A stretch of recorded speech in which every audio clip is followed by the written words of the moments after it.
नीटबद्दल सर्वोच्च न्यायालयाचा निकाल अन्यायकारक असल्याची खंत आज मुख्यमंत्री देवेंद्र फडणवीस यांनी व्यक्त केलेली आहे।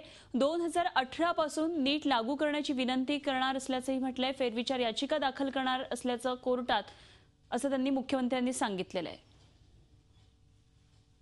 राज्य शासनाचं अतिशय स्पष्ट मत आहे की नीटच्या संदर्भात सुप्रीम कोर्टाने दिलेला निर्णय हा राज्यातल्या जे आमचे विद्यार्थी आहेत त्यांच्यावर प्रचंड अन्याय करणार आहे।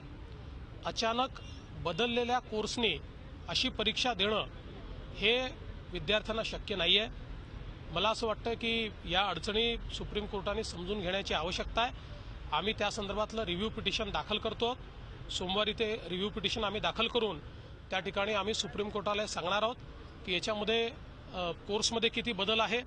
त्यासोबत आम्ही हेही सांगणार आहोत की प्रॅक्टिकली 1 तारखेची परीक्षा आणि नंतर 22 वगैरे तारखेची जी काही परीक्षा आहे याच्यामध्ये पेपर जर वेगळे राहिले तर त्याची कॉमन मेरिट लिस्ट देखील होऊ शकत नाही। आणि म्हणून हा प्रयत्न आहे। अनेक राज्य आता आमच्यासोबत जुळलेले आहेत आणि सगळे राज्य मिळून आम्ही केंद्र सरकारला आम्ही सुप्रीम कोर्टाला ही विनंती करतोय की त्यांनी 2018 सालापासून नीटची सुरुवात करावी आणि यावर्षीचं एक्झम्पशन द्यावं।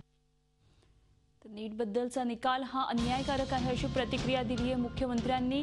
त्यांनी खंत व्यक्त केली आहे। या संदर्भात नागपूरमध्ये त्यांनी माहिती दिली आहे। 2018 पासून नीट लागू करा असं त्यांचं म्हणणं आहे आणि याबाबत कोर्टामध्ये आपण एक फेरविचार याचिका दाखल करणार असल्याचंही त्यांनी म्हटलंय।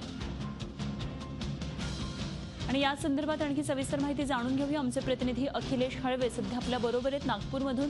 अखिलेश, मुख्यमंत्र्यांनी खंत व्यक्त केलेली आहे जो कोर्टानं निकाल दिलेला आहे नीट बाबतचा त्याबद्दल त्यांनी खंत व्यक्त केली आहे। काय नेमके म्हटलेत मुख्यमंत्री आणखी?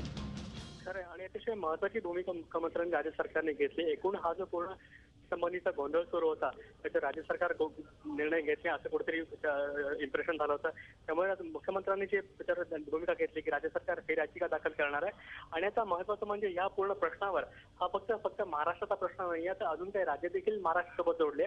त्यामुळे सर्व राज्य म्हणून सुप्रीम कोर्टाला अप्रोच करणार आहे, सर्वोच्च न्यायालयाकडे दाद मागणार आहे। त्यामुळे या सर्वांच्या माध्यमातून कुठून तरी त्या दिलासा मिळणार अशी अपेक्षा मुख्यमंत्र्यांनी व्यक्त केली। आणि महत्त्वाचं म्हणजे इतक्या कमी वेळात राज्यांच्या विद्यार्थ्यांना परीक्षेकरता तयार होणं शक्य नाही।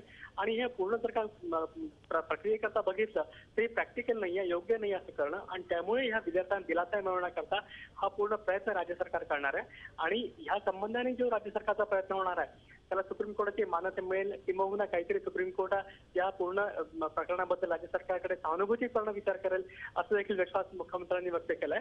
त्यामुळे आता राज्यातल्या नीटच्या विद्यार्थ्यांकरता कुठेतरी एक आशेचा किरण तयार झालाय असं म्हणायला हरकत नाही। नक्कीच धन्यवाद दिलेल्या सगळ्या सविस्तर माहितीविषयी अखिलेश हळवे आमचे प्रतिनिधी आपल्याबरोबर नागपूरमधून होते। झी 24 तास रहा एक पाऊल पुढे।